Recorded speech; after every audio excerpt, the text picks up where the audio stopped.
আমার প্রিয় sweet cute বন্ধুরা, কেমন আছো তোমরা? নিশ্চয়ই আমার গল্পগুলো শুনে শুনে খুব সুখ নিচ্ছ আর আনন্দে গেছো। তোমাদের আনন্দ দিতেই তো আমি নিয়মিত তোমাদের জন্য নতুন নতুন ভিডিও নিয়ে হাজির হই। তো তোমরা যারা এখনো আমার চ্যানেলটি সাবস্ক্রাইব করোনি তারা প্লিজ আমার চ্যানেলটি সাবস্ক্রাইব করে দাও। তো বন্ধুরা দেরি করো না, জলদি ভিডিওতে একটি লাইক দিয়ে চ্যানেলটি সাবস্ক্রাইব করে দাও। অমিত এক মধ্যবিত্ত পরিবারের সাধারণ ছেলে। পড়াশোনায় খুব ভালো ছোট থেকে সে অর্থনৈতিক অভাব দেখে বড় হয়েছে। ছোটবেলা থেকে ভেবে নিয়েছিল পরিবারের অর্থনৈতিক অবস্থা ভালো করতে খুব তাড়াতাড়ি তাকে একটি জব পেতেই হবে। তাই ছোট থেকেই পড়াশোনা খুব ভালো করার চেষ্টা করত। স্বাভাবিকভাবেই সে তাড়াতাড়ি স্কুলের চাকরি জুটিয়ে নেয়। অবশ্যই তার জন্য তাকে দিন রাত কঠোর পরিশ্রম করে পড়াশোনা করতে হয়েছে। পাড়ার অবশ্য অনেকেই তাদের উপর হিংসা করে ওর তাড়াতাড়ি চাকরি পাওয়ায়। আসলে সফলতা দেখে অনেকেই নিজের হিংসায় সহ্য করতে পারে না, কিন্তু সফলতার পেছনে কঠোর পরিশ্রম কেউ দেখে না, কেউ ভাবে না। এটাই বর্তমান সময়ের বৈশিষ্ট্য। অমিত চাকরি পেয়ে বেশ খুশি, কিন্তু সে এমন একটি স্কুলে চাকরি পেল যার দূরত্ব বাড়ি থেকে অনেক দূরে হওয়ায় তাকে সেখানে রুম ভাড়া নিয়ে থাকতে হতো। যদিও প্রতি মাসে পরিবারের সঙ্গে দেখা করতে আসে, অমিত প্রায় 6 মাস শিক্ষকতা করার পর সিদ্ধান্ত নিল সে টিউশন পড়াবে, কারণ স্কুলের সময় বাদ দিয়ে বাকি সময় তার বোরিং লাগতো। সপ্তাহখানেক পর একজনকে সকালে পড়ানো শুরু করলো। প্রতি সপ্তাহে 3 দিন করে পড়ায়।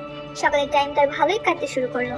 এমনই চলছিল অমিতের সাধারণ জীবন। টিউশন শুরু করার পর প্রায় 1 মাস পর অমিতের স্মার্টফোনে একটি কল আসে এবং একটি সুন্দর কণ্ঠ ভেসে এলো। হ্যালো, অমিত স্যার বলছেন?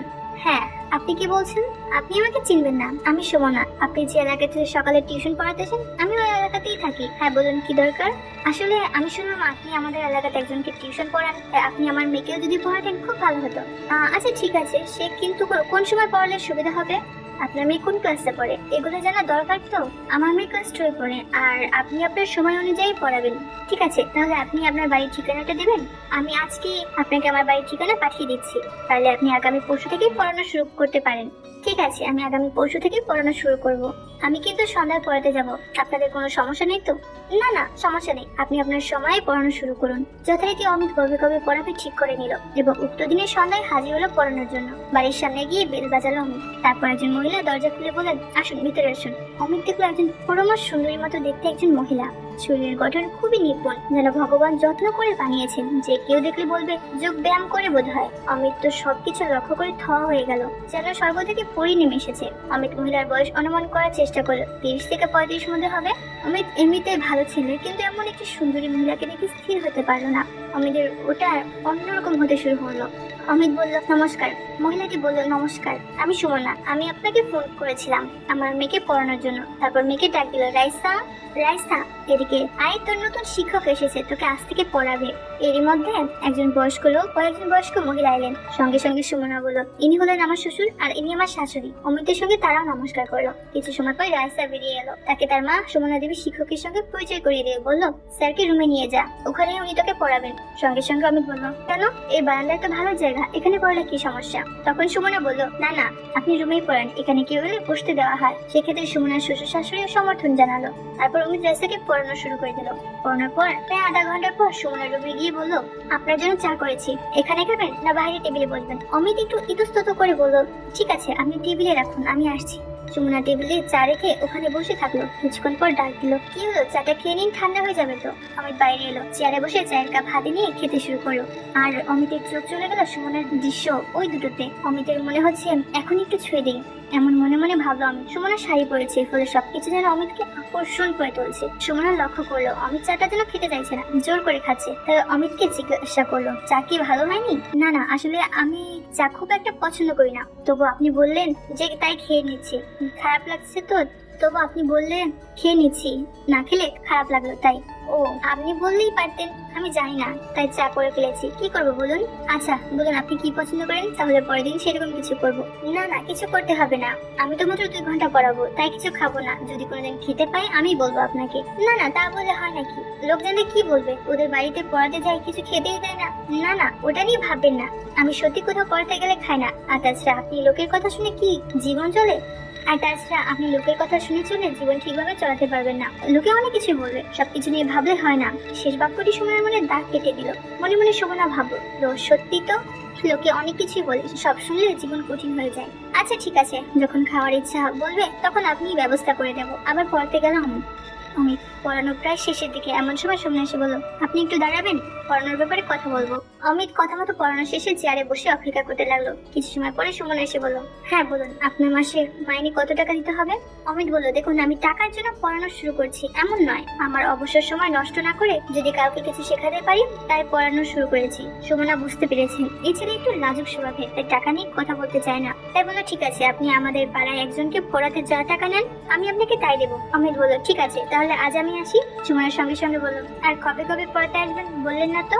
অমিত বলল, ও সরি, আমি সপ্তাহে 3 দিন পড়াবো, মঙ্গল, বৃহস্পতি আর শনিবার। সেদিন বাড়িতে এসে অমিত সুমনার কথা কল্পনা করতে করতে শুরু করলো।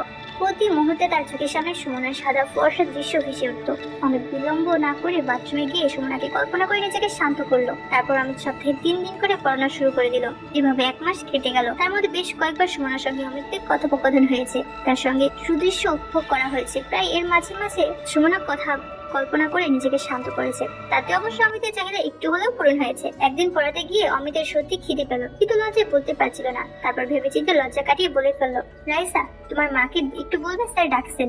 রাইসা তার মাকে ডাক দিল, মা স্যার তোমাকে ডাকছেন। অমিত রুমের বাইরে এসে সুমনাকে বলল, কিছু মনে করবেন না, আমার আজকে সত্যি সত্যি খিদে পেয়েছে খুব। আসলে আজ স্কুল থেকে ফিরতে দেরি হয়েছে, তাই বিকেলে কিছু না খেয়ে চলে এসেছি। লজ্জা কাটিয়ে বলেই ফেললো অমিত। সুমনা বুঝতে পারলো বিষয়টি। সুমনা বলল, আপনি একটু অপেক্ষা করেন, আমি কিছু বানিয়ে আনছি। অমিত বলল, কিছু বানাতে হবে না, হালকা কিছু দিলেই হবে। সুমনা বলল, আপনি বসুন, আমি আনছি। বলে কিছু সময়ের মধ্যে কফি বানিয়ে সঙ্গে বিস্কুট নিয়ে এলো। অমিত সুমনার সঙ্গে বসে কফি খাচ্ছে। অমিতের চোখ সুমনার ওই দুটোর দিকে গেল। সুমনা বুঝতে পারলো হালকা অমিতের দৃষ্টি, কিছুই বলে না। অমিত নিজেই দৃষ্টি পরিবর্তন করলো। সেদিন পড়িয়ে চলে গেল। আরো 1 সপ্তাহ এভাবে কেটে গেল। একদিন রাইসা তার দাদু ঠাকুমার সঙ্গে পিসির বাড়ি মানে সুমনার ননদের শ্বশুর বাড়ি চলে গিয়েছিল। আর সেদিন অমিত পড়াতে গেল, যেন প্রতি ডেটে পড়াতে যায়। বেল বাজালো, কিন্তু কেউ দরজা খুললো না। আবার বেল বাজালো, কারো কোনো সারা শব্দ না পেয়ে হতাশ অমিত ফিরে চলে আসবে ভাবলো। তারপর কি মনে হলো, দরজা একবার ঠেলে দেখলো, আর সৌভাগ্যক্রমে হোক আর দুর্ভাগ্যবশতই হোক দরজা লাগানো ছিল না। তাই দরজা খুলে গেল। অমিত ভিতরে ঢুকে কাউকে দেখতে পেল না। অমিত কাউকে না দেখে রুমে দেখলো, কাউকে দেখতে পেল না। তারপর ভাবলো ফিরে যাবে, কারণ বাড়িতে যেহেতু কেউ নেই তাই ফিরে যাওয়া উচিত। কিন্তু কৌতূহলবশত সে রান্নাঘরের দিকে একবার দেখলো, ভাবলো সেই মতো রান্নাঘরের দিকে অগ্রসর হলো। প্রথমে ভাবলো বৌদি বলে ডাক দেবে, তারপর ভাবলো থাকলে তো রান্নাঘরেই থাকবে, যাই দেখে আসি কি করছে। রান্নাঘরে ঢোকার আগেই দূর থেকে দেখতে পেল এক অদ্ভুত দৃশ্য, যা দেখে অমিত নিজের চোখকে বিশ্বাস করতে পারছিল না। অমিত ধীরে ধীরে রান্নাঘরের দরজার সামনে গিয়ে দেওয়ালে দাঁড়ালো। তারপর আবার উঁকি মেরে দেখতে লাগলো, কি অপূর্ব সুন্দর দৃশ্য অমিতের চোখের সামনে ঘটছে। সুমনা নিজে নিজের ইচ্ছা পূরণ করছে। সাইডে ঘুরতেই চোখাচোখি হয়ে গেল অমিত আর সুমনার মধ্যে। কি দৃশ্য দেখছিল অমিত, আর এখন কি পরিস্থিতি তৈরি হয়ে গেল। অমিত ভয়ে দেয়ালে আড়ালে নিজেকে আড়াল করার চেষ্টা করলো। অন্যদিকে সুমনা লজ্জায় কি করবে হতভম্ব হয়ে গেল। দুজনেই কাপড় চোপড় ঠিক করে নিল। তো 1 মিনিট দুজনেই দুজনের স্থানে চুপ করে দাঁড়িয়েছিল, কেউ কোনো কথা বললো না। তারপর সুমনা নিজের সব কাপড় ঠিক করে অমিতের দিকে এগিয়ে এলো। সুমনা অমিতকে তার রুমে নিয়ে গেল। সেখানে গিয়ে দুজন নিজের মনের বাসনা পূরণ করলো।